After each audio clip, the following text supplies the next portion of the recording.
नमस्कार। स्वास्थ्य law academy में आप सभी लोगों का स्वागत है। उम्मीद करता हूँ आप सभी लोग अच्छे होंगे। ये 10 मिनट का वीडियो है।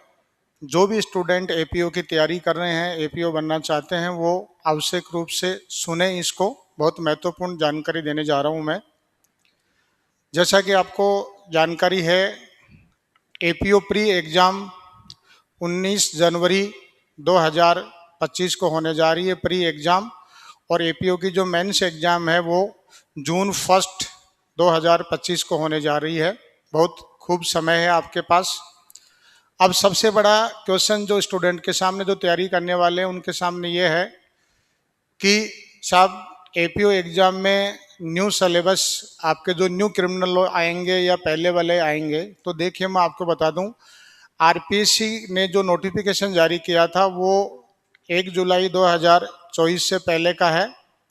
और जो आपको सिलेबस दे रखा है प्री एग्ज़ाम और मेंस एग्ज़ाम का, उसमें आपका पहले वाला जो सिलेबस है आईपीसी सीआरपीसी एविडेंस वही दे रखा है। तो जब तक आरपीएससी की ओर से कोई नया नोटिफिकेशन नहीं आए तब तक आपको ये मान के ही चलना है कि एपीओ एग्ज़ाम में पुराने क्रिमिनल लॉ ही आएंगे। और दूसरी बात मैं आपको बता दूं कि अगर न्यू क्रिमिनल लॉ आने हैं तो इस वीक में डिसाइड हो जाएगा। आज 14 जुलाई है, मंडे है। इस वीक में अगर कुछ चेंजेज होना होगा तो इस वीक में हो जाएगा, उसके बाद में कोई चेंजेज नहीं होगा। नोटिफिकेशन जो आना होगा इस वीक में आ जाएगा। और जहाँ तक है, मुझे लगता है कि नोटिफिकेशन नहीं आएगा, क्योंकि ये एग्ज़ाम जो नोटिफिकेशन है वो पहले का है। और जिन लोगों ने अपनी एलएलबी आईपीसी सीआरपीसी एविडेंस पढ़ के की है, तो ये एक एपीओ एग्ज़ाम जो है, प्री हो या मेंस हो, ये दोनों ही आपके ओल्ड जो क्रिमिनल लॉ हैं उनके अकॉर्डिंग होगी।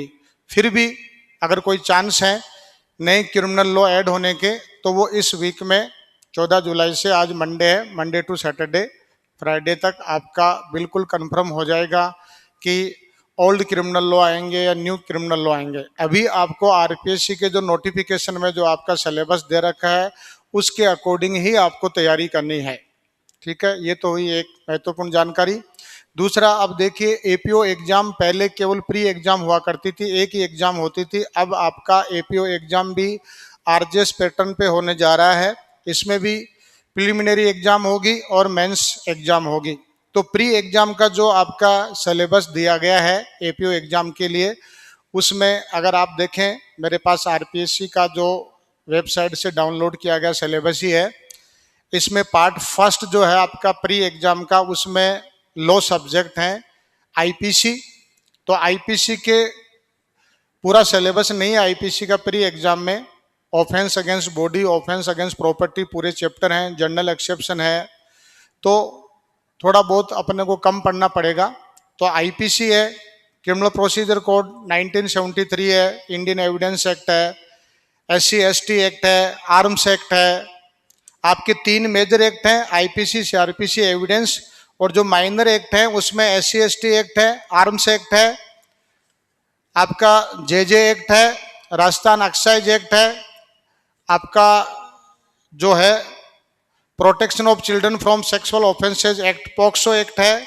और 2 पब्लिक एग्जामिनेशन अनफेयर मीन से संबंधित 2 छोटे छोटे एक्ट हैं, और प्रोबेशन ऑफ ऑफेंडर्स एक्ट है। टोटल जो आपके जो सब्जेक्ट हैं वो टोटल 11 सब्जेक्ट हैं।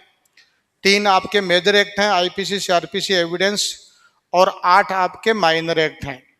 तो ये तो आपका प्री एग्जाम है। और अगर अपन इसका मेंस का सिलेबस देखते हैं, दूसरा इसका जो प्री एग्जाम का जो बी पार्ट है, उसमें जनरल हिंदी और जनरल इंग्लिश है। तो जनरल हिंदी के कुछ टॉपिक दे रखे हैं इसमें। विलोम शब्द है, उपसर्ग है, वाक्यांश के लिए सार्थक शब्द है, संधि है, संधि विच्छेद, पारिभाषिक शब्दावली, प्रशासनिक जो अंग्रेजी से हिंदी में है, शब्द शुद्धि है, वाक्य शुद्धि है। ये तो आपका हिंदी का प्री का सिलेबस है। और इंग्लिश का जो प्री का जो सिलेबस है उसमें टेंसेज है, वॉइस है, active voice, passive voice, narration है, direct indirect, determination, prepositions, modals, one word substitution. ये आपका प्री का एग्जाम है। तो जो भी स्टूडेंट एपीओ की तैयारी करना चाह रहे हैं वो डे फर्स्ट से ही प्री और मेंस की तैयारी साथ साथ करेंगे तो ज़्यादा ठीक रहेगा। क्योंकि कई बार क्या होता है कि प्री में सिलेबस दिया गया है, बट कई बार रिलेवेंट प्रोविजन होते हैं जो एग्जाम में पूछ लिए जाते हैं। अगर एक दो क्वेश्चन भी अगर आपका आ गया तो बड़ी समस्या हो जाती है। इसलिए प्री और मेंस का जो लो सब्जेक्ट है, मैं हिंदी इंग्लिश की बात नहीं कर रहा, हिंदी इंग्लिश को तो केवल आपका जो प्री का सिलेबस दिया गया उसके अकॉर्डिंग तैयारी करनी है। बट लो के जो सब्जेक्ट हैं जो प्री में हैं वही मेंस में, हालांकि मेंस में आईपीसी सीआरपीसी एविडेंस के जो चैप्टर हैं ज़्यादा हैं, प्री में कम दिए गए हैं, लेकिन बाद में तैयारी नहीं होती है। आपको पहले दिन से ही प्री और मेंस की तैयारी आपको ऑब्जेक्टिव और सब्जेक्टिव है वो साथ साथ करनी है। उसके बाद में प्री एग्जाम होने के बाद में मेंस एग्जाम के लिए आपको हिंदी और इंग्लिश का जो सिलेबस है वो आपका अलग दिया गया है। प्री एग्जाम का हिंदी और इंग्लिश जो लैंग्वेज है उनका सिलेबस अलग है, और मेंस एग्जाम का जो हिंदी और इंग्लिश है उनका सिलेबस अलग है। जैसे मेंस एग्जाम में हिंदी के सिलेबस की बात करें तो शब्द शुद्धि, वाक्य शुद्धि, मुहावरे का निहितार्थ, लोकोक्ति का निहितार्थ, समुश्रुत भिन्नार्थक शब्दों का अर्थभेद, दिए हुए अंग्रेजी वाक्यों का हिंदी में अनुवाद, संक्षिप्तीकरण भी आता है, कार्यालय पत्र व्यवहार जो होता है, कार्यालय आदेश है, परिपत्र है, अर्धशासकीय पत्र है, निविदा, अधिसूचना, प्रेस विज्ञप्ति, और सामयिक विषय पर एक आपका 150 शब्दों में हिंदी निबंध भी है।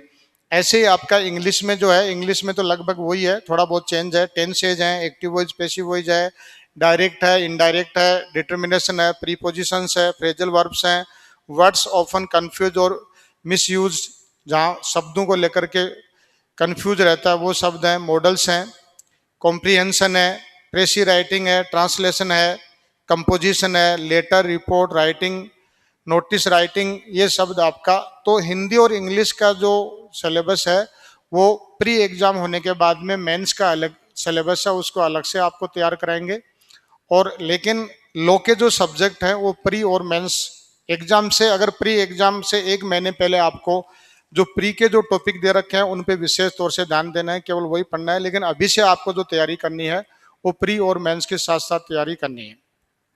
स्वास्तिक लॉ एकेडमी एपीओ का एक स्पेशल टारगेट बैच, केवल और केवल एपीओ का स्पेशल टारगेट बैच स्टार्ट करने जा रही है।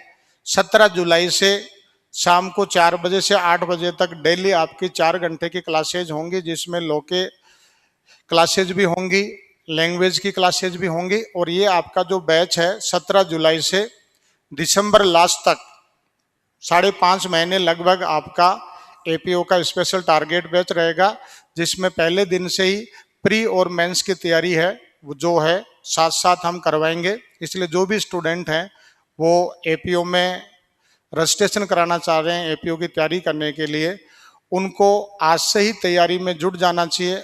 ऐसे स्टूडेंट जिन्होंने आरजेएस प्री एग्जाम दिया और उनको लगता है कि हमें उम्मीद कम है, हम पास नहीं हो सकते हैं, उनको भी एपीओ की तैयारी स्टार्ट कर देनी चाहिए। क्योंकि अब आरपीएससी ने जो भी डेट दिया उस डेट पे आपकी प्री और मेंस एग्जाम हो जाएगी, बहुत सफिशिएंट टाइम है। और एपीओ की तैयारी के लिए आपको बेयर एक्ट के अलावा कुछ भी नहीं पढ़ना है। कुछ जो आपके लीडिंग केसेज हैं या कोई करंट केसेज हैं वो एक अलग है, उसके अलावा आपको आईपीसी सीआरपीसी एविडेंस, जो भी एससी एसटी आर्म्स एक्ट है, एक्साइज एक्ट है, उनका आपको हर एक सेक्शन याद होना चाहिए, हर एक सेक्शन का टाइटल याद होना चाहिए, हर एक सेक्शन का क्लोज याद होना चाहिए। आपको बेयर एक्ट में जो कुछ भी दिया गया है वो सब कुछ आपको याद होना चाहिए, आपको कुछ भी नहीं छोड़ना है। और ये एक दिन में तैयारी नहीं होगी। आप आरजेएस प्री एग्जाम 19 जनवरी 2025 को है, आज से ही आपको कम से कम 8-10 घंटे आपको पढ़ना स्टार्ट कर देना चाहिए।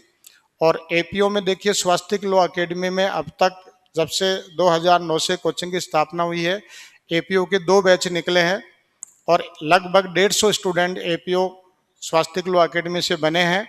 लास्ट जो एपीओ का एग्जाम था जिसमें 300 प्लस वैकेंसीज थी, जिनमें से 107 सिलेक्शन स्वास्तिक लॉ एकेडमी से हुए थे, जिनमें से टॉप 10 में 6-7 सिलेक्शन स्वास्तिक लॉ एकेडमी से थे। फर्स्ट रैंक भी थी, पुरुषों में फर्स्ट रैंक थी, महिलाओं में जो थी वो भी फर्स्ट रैंक स्वास्तिक लॉ एकेडमी से थी।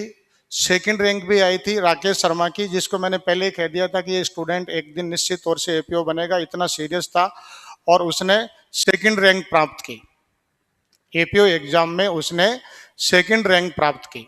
तो मैं आपको अगर उनकी बात करें एपीओ एग्जाम की, जो ये देखिए आप, ये जो लिस्ट है एपीओ एग्जाम 103 सिलेक्शन, बाद में कुछ 4-5 स्टूडेंट की वेटिंग क्लियर हो गई थी, वो नाम इसमें ऐड है नहीं। ये देखिए आप, Kamalkant Sharma first rank, Rakesh Sharma second rank, Alka Sharma fourth rank, Pradeep Kumar Sharma eighth rank, Uma Shankar, ये जितनी भी आपकी लिस्ट है टोटल सिलेक्शन 103 है, हालांकि 107 हैं और इनमें से 107 में 70 या 71 स्टूडेंट मेरे क्लासरूम के रेगुलर स्टूडेंट हैं जिन्होंने यहाँ एपीओ बैच में एडमिशन लेकर के आरजीएस या एपीओ की जो तैयारी कर रहे थे, रेगुलर स्टूडेंट हैं। इससे पहले जो वैकेंसी थी उसमें 28 सिलेक्शन हुए थे, जिनमें एक मेरा भी था। तो जो भी स्टूडेंट एपीओ बनना चाह रहे हैं वो 17 जुलाई 2024 से यानी परसों से नया बैच स्टार्ट करने जा रहे हैं। 17 जुलाई 2024 से शाम को 4 बजे से 8 बजे तक का जो है वो टाइमिंग रहेगा। इसलिए जो भी स्टूडेंट एडमिशन लेना चाहते हैं वो हमें कांटेक्ट कर सकते हैं। सिर्फ और सिर्फ ये एक लास्ट बैच है, इसके बाद में हम एपीओ का कोई बैच नहीं चलाएंगे। जो भी स्टूडेंट एडमिशन लेना चाहता है, स्पेशल टारगेट बैच एपीओ, केवल और केवल एपीओ का बैच रहेगा, ठीक है। और जैसा मैंने आपको बताया कि 1 वीक में डिसाइड हो जाएगा कि ओल्ड क्रिमिनल लॉ आएंगे या न्यू क्रिमिनल लॉ आएंगे। मेरा मानना जहाँ तक है नोटिफिकेशन 1 जुलाई 2024 से पहले का है, और जिन लोगों की एलएलबी कंप्लीट हो चुकी है उन्होंने आईपीसी सीआरपीसी एविडेंस ही पढ़ा है। इसलिए ये जो भर्ती है एपीओ की, जैसे आरजीएस की हो रही है वैसे ही एपीओ की भर्ती आपकी आईपीसी सीआरपीसी के अकॉर्डिंग ही होगी। भारतीय न्याय संहिता, भारतीय नागरिक सुरक्षा संहिता, भारतीय साक्ष्य अधिनियम के अनुसार नहीं होगी जहां तक है, और अगर होगी भी तो इस वीक में डिसाइड हो जाएगा। तो अगेन आपको बहुत बहुत शुभकामनाएं, बधाई। जो भी एपीओ की तैयारी करना चाह रहे हैं उसको सीरियस ले लीजिए। 181 वैकेंसी हैं, वैकेंसी बार बार नहीं आती हैं। ये एपीओ की जो वैकेंसी हैं पिछले 9 साल बाद में आई हैं। 9 साल पहले ये जो लिस्ट जो मैंने अभी आपको दिखाई 9 साल पहले भर्ती हुई थी, उसके बाद में दोबारा 181 वैकेंसी हैं।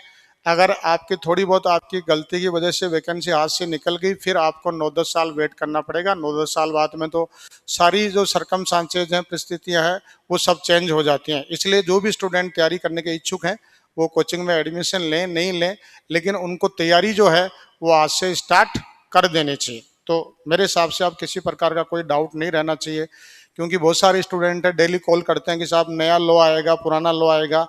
आप ये देखिए आपके नोटिफिकेशन में क्या दिया गया है। आपने जब फॉर्म अप्लाई किया, आरपीएससी ने जो नोटिफिकेशन जारी किया था उसमें कौन सा सिलेबस दिया गया, आपको उसी के अकॉर्डिंग तैयारी करनी है।